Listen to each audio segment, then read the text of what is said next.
Andei deveras surdo e insensível, disse para si mesmo, enquanto avançava rapidamente pela estrada. Quem se puser a decifrar um manuscrito, cujo significado lhe interessar, tão pouco menosprezará os sinais e as letras, qualificando-os de ilusão, de casualidade, de invólucro vil, mas sim os lerá, estudá-los-á, amá-los-á, letra por letra. Eu, porém, que almejava ler o livro do mundo e o livro de minha própria essência, desprezei os sinais e as letras, em prol de um significado que lhes atribuía de antemão. Chamei de ilusão o mundo dos fenômenos. Considerei meus olhos e minha língua apenas aparentes, casuais, desprovidos de valor. Ora, isso passou. Despertei de fato. Nasci somente hoje. Quem fala essa frase é o personagem Siddhartha, do livro do mesmo nome, do autor dessa semana, que é o Hermann Hesse. Um autor que dispensa apresentações para aqueles que já estão habituados um pouquinho com o mundo da literatura, porque ele é o escritor de O Lobo da Estepe, Demian, além de outros clássicos. Ele é um premiado pelo Nobel, então simplesmente qualquer título que você pegue do Hermann Hesse, você vai ter uma experiência estética, literária, de estilismo e, por que não, de trama, sempre de mão cheia, sempre com uma qualidade inacreditável. Mas antes de comentar um pouquinho mais sobre a obra, eu queria fazer uma breve recapitulação daquilo que eu li e aprendi nesses últimos 8, 9 semanas que eu estou me dedicando inteiramente para esse pequeno projeto pessoal, essa pequena experiência que é ler um livro por semana até completar 30. Eu consegui ler 8 livros em sequência até agora, sendo que 7 eu respeitei as semanas e o primeiro eu o li, tive que dar uma pausa e retomei o projeto. Então foram 7 de forma correta e um que eu dei uma grande pausa. O que eu aprendi até agora? Bom, fora todo o conteúdo de cada livro, o aprendizado ele foi menos técnico e mais um aprendizado de uma experiência minha com um projeto.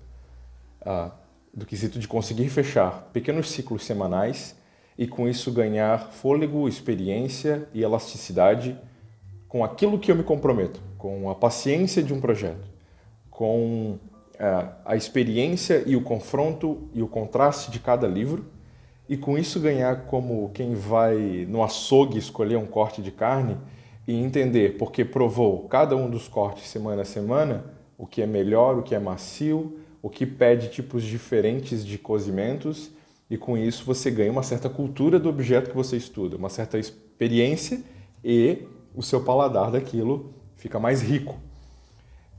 Não é uma experiência de leitura utilitária.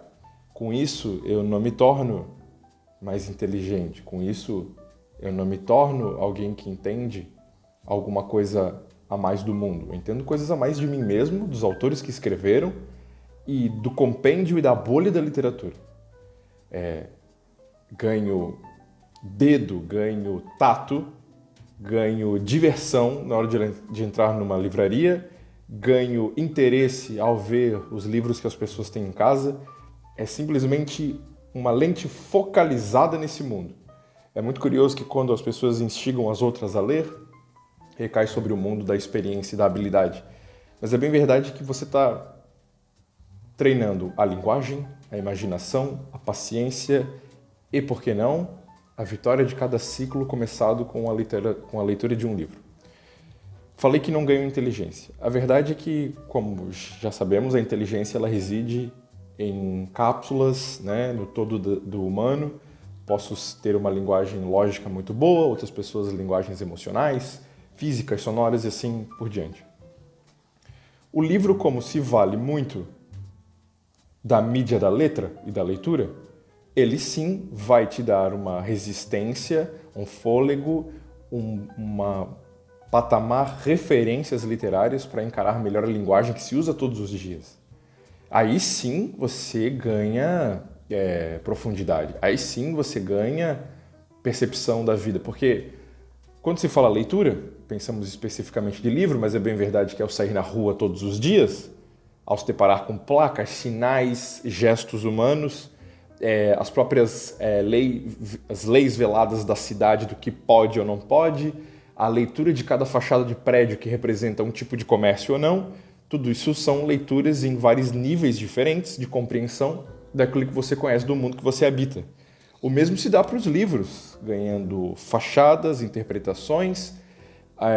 Tão bom quanto ir numa padaria e escolher um pedaço de bolo que você gosta e come semanalmente, ou se arrisca porque você se liberou de um certo paladar infantil, os livros acabam se tornando para você uma vitrine de escolhas, uma diversão a mais, um entretenimento e uma oportunidade de encontro com você mesmo.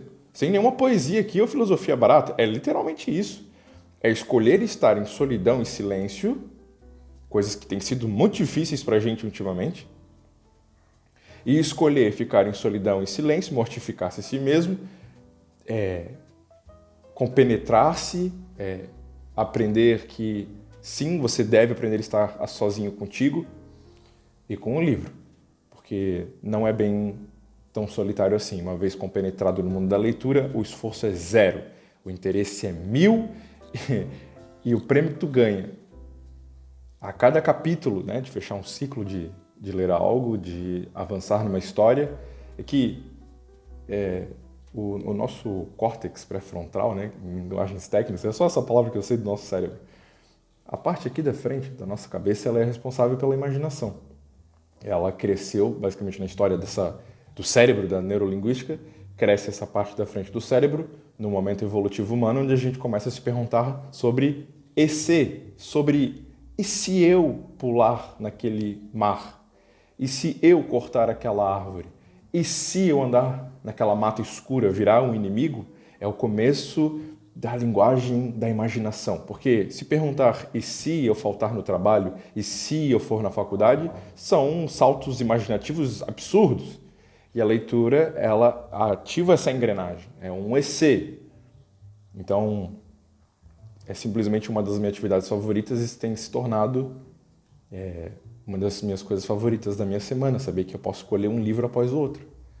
Então tem se tornado menos uma corrida e mais uma experiência que está fazendo parte da minha vida. Para fechar, mais um livro de bolso lido, 130 páginas, 140 páginas, Siddhartha, do Hermann Hesse, vai narrar a vida do jovem Siddhartha. Hermann Hesse vai tentar reinventar a jornada de Buda, com certos relatos que são fatos, outros são ficcionais, mas carregados da filosofia que ele aprendeu quando fez uma viagem à Índia e trouxe para sua literatura a filosofia oriental, com um vasto mosaico de experiências, um texto com uma linguagem que, a cada página, parece ser menos sobre a trama e mais sobre páginas que daria para ser lido em grupo e conversado pela experiência, para aqueles que gostam de se deter em conversas mais filosóficas. Por mais que seja filosófico, porque há um romance filosófico, não significa que é chato, que não dá para interpretar ou que precisaria de ajuda de outra pessoa. Na verdade, todo mundo dá conta desse livro. É um livro fácil, com uma trama bem óbvia e linear e com aquela circularidade que só a vida oferece com os encontros e os símbolos. Eu vou, sem nenhuma dúvida, reler esse livro. E não importa se eu já sei o final, porque não é sobre o final. É um livro bastante circular, por isso se diz universal, por isso se diz atemporal. Hermann Hesse, para mim, não é novo, porque já li Lobo da Steppe e Demian, mas mesmo assim é sempre novo encarar uma nova obra dele.